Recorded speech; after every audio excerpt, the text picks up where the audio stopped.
ಜಿಲ್ಲೆಯ ಕಬಡ್ಡಿ ಆಟಗಾರರಿಗೆ ಬೆಳ್ತಂಗಡಿ ಶಾಸಕ ಹರೀಶ್ ಪೂಂಜಾ ಅವಮಾನ ಮಾಡಿದ್ದಾರೆ. ಕಬಡ್ಡಿ ಮೇಲೆ ಆಸಕ್ತಿ ಇದ್ದರೆ ಬೆಳ್ತಂಗಡಿಯಲ್ಲಿ ಸ್ಟೇಡಿಯಂ ಮಾಡಲಿ ಎಂದು ದಕ್ಷಿಣ ಕನ್ನಡ ಜಿಲ್ಲಾ ಅಮೆಚೂರ್ ಕಬಡ್ಡಿ ಅಸೋಸಿಯೇಷನ್ನ ಅಧ್ಯಕ್ಷ ರಾಕೇಶ್ ಮಲ್ಲಿ ಅವರು ವಾಗ್ದಾಳಿ ನಡೆಸಿದರು. ದಕ್ಷಿಣ ಕನ್ನಡ ಜಿಲ್ಲಾ ಅಮೆಚೂರ್ ಕಬಡ್ಡಿ ಅಸೋಸಿಯೇಷನ್ ಸತತವಾಗಿ 4 ವರ್ಷಗಳಲ್ಲಿ ಪ್ರಥಮ ಸ್ಥಾನ ಪಡೆದುಕೊಂಡಿದೆ.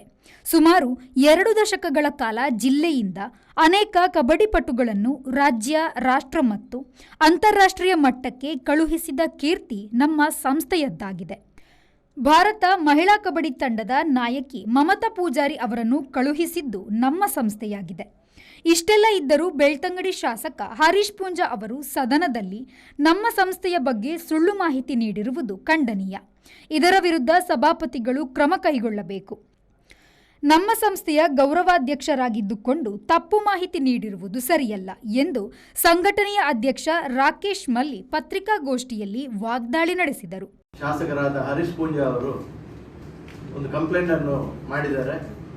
ಏನಂದ್ರೆ ನಮ್ಮ ಜಿಲ್ಲೆಯಲ್ಲಿ ಸರಿಯಾದ ಕಬಡ್ಡಿ ಆಟಗಾರರನ್ನು ಸರಿಯಾದ ರೀತಿಯಲ್ಲಿ ಸೆಲೆಕ್ಷನ್ ಮಾಡಲ್ಲ ಅಂತ. ಸುಮಾರು ವರ್ಷದಿಂದ ನಮ್ಮ ಕಬಡ್ಡಿಯ ತಂಡ ರಾಜ್ಯದಲ್ಲಿ ಸುಮಾರು 4 ವರ್ಷದಿಂದ ಪ್ರಥಮ ಸ್ಥಾನ ಪಡೆದಿದೆ.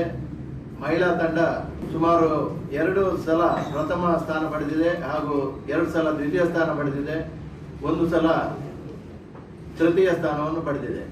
ಮಮತಾ ಪೂಜಾರಿ ಅವರು ರಾಷ್ಟ್ರೀಯ ಮಟ್ಟದಲ್ಲಿ ಆಟಗಾರರಾಗಿದ್ದಾರೆ. ಹಾಗೆಯೇ ನಮ್ಮ ದೇಶದ ಮಹಿಳಾ ಕ್ಯಾಪ್ಟನ್ ಕೂಡ ಆಗಿದ್ದಾರೆ. ಇಷ್ಟೆಲ್ಲ ಸಾಧನೆ ಮಾಡಿದಂತ ನಮ್ಮ ಅಮೆಚೂರ್ ಕಬಡ್ಡಿ ಸಂಸ್ಥೆಯ ಘನತೆಗೆ ಚ್ಯುತಿ ಬರುವ ಹಾಗೆ ಒಬ್ಬ ಜವಾಬ್ದಾರಿಯುತ ಸ್ಥಾನದಲ್ಲಿರುವಂತಹ ಹರೀಶ್ ಪೂಂಜಾರ್ ಅವರು ಈ ಜಿಲ್ಲಾ ಸಂಸ್ಥೆಯ ಅಜೀವ ಸದಸ್ಯರು ಕೂಡ ಆಗಿದ್ದಾರೆ. ಹಾಗೆಯೇ ಬೆಳ್ತಂಗಡಿ ತಾಲೂಕಿನ ಗೌರವಾಧ್ಯಕ್ಷರು ಕೂಡ ಆಗಿದ್ದಾರೆ.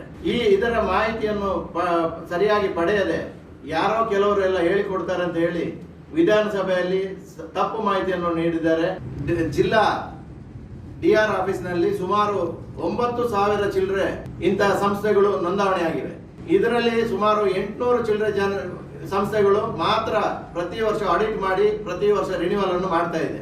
ಇದು ಯಾಕೆ ಹರೀಶ್ ಪೂಂಜಾರ್ ಅವರಿಗೆ ಕಂಡಿಲ್ಲ? ನಮ್ಮ ಕಬಡ್ಡಿ ಸಂಸ್ಥೆ ಮಾತ್ರ ಯಾಕೆ ಕಂಡಿದೆ? ನಮ್ಮ ಮುಖ್ಯವಾದ ಪ್ರಶ್ನೆ ಇದು. ಏನು ತಿಳಿಯದೆ ಸುಮ್ಮನೆ ಆಧಾರ ರಹಿತವಾಗಿ ಮಾತಾಡಿಕೊಂಡು ಯಾರ್ದೋ ಎಲ್ಲ ಕಿವಿಗೊಟ್ಟು ಈ ರೀತಿ ಮಾತಾಡೋದು ಸರಿಯಲ್ಲ. ಸರಿಯಾದ ತನಿಖೆ ಕೂಡ ಆಗಬೇಕು. ಹಾಗೆ ಹರೀಶ್ ಪೂಂಜಾರ್ ಅವರಿಗೆ ನಮ್ಮ ಕಬಡ್ಡಿ ಮೇಲೆ ಅಷ್ಟೊಂದು ಪ್ರೀತಿ ಇರುವಾಗ ಬೆಳ್ತಂಗಡಿ ತಾಲೂಕಲ್ಲಿ ಕೂಡ ಒಂದು ಸಣ್ಣ ಮಟ್ಟದಲ್ಲಿ ಕೂಡ ಒಂದು ಇಂಡೋರ್ ಸ್ಟೇಡಿಯಂ ಅನ್ನು ಮಾಡಬಹುದು. ಬೆಳ್ತಂಗಡಿ ತಾಲೂಕಲ್ಲಿ ರಾಷ್ಟ್ರೀಯ ಮಟ್ಟದ, ರಾಜ್ಯ ಮಟ್ಟದ, ಏನಿಲ್ಲದಿದ್ರು ಒಂದು ಜಿಲ್ಲಾ ಮಟ್ಟದ ಒಂದು ಕಬಡ್ಡಿ ಟೂರ್ನಮೆಂಟ್ ಅನ್ನಾದರೂ ಮಾಡಬಹುದು. ಸಂಘಟನೆಯ ಗೌರವ ಅಧ್ಯಕ್ಷ ಅಮರನಾಥ್ ರೈ, ಗೌರವ ಸಲಹೆಗಾರ ಪುರುಷೋತ್ತಮ ಪೂಜಾರಿ, ಮಂಗಳೂರು ತಾಲೂಕು ಅಧ್ಯಕ್ಷ ಚಂದ್ರಶೇಖರ್, ದಿನಕರ್ ಶೆಟ್ಟಿ, ಮೋಹಿತ್ ಸುವರ್ಣ, ಸತೀಶ್ ಪೂಜಾರಿ, ಅಶೋಕನಗರ, ರವಿ ಉರ್ವ ಮತ್ತಿತರರು ಉಪಸ್ಥಿತರಿದ್ದರು. ಮಂಜುನಾಥ್, ವಿ4 ನ್ಯೂಸ್, ಮಂಗಳೂರು.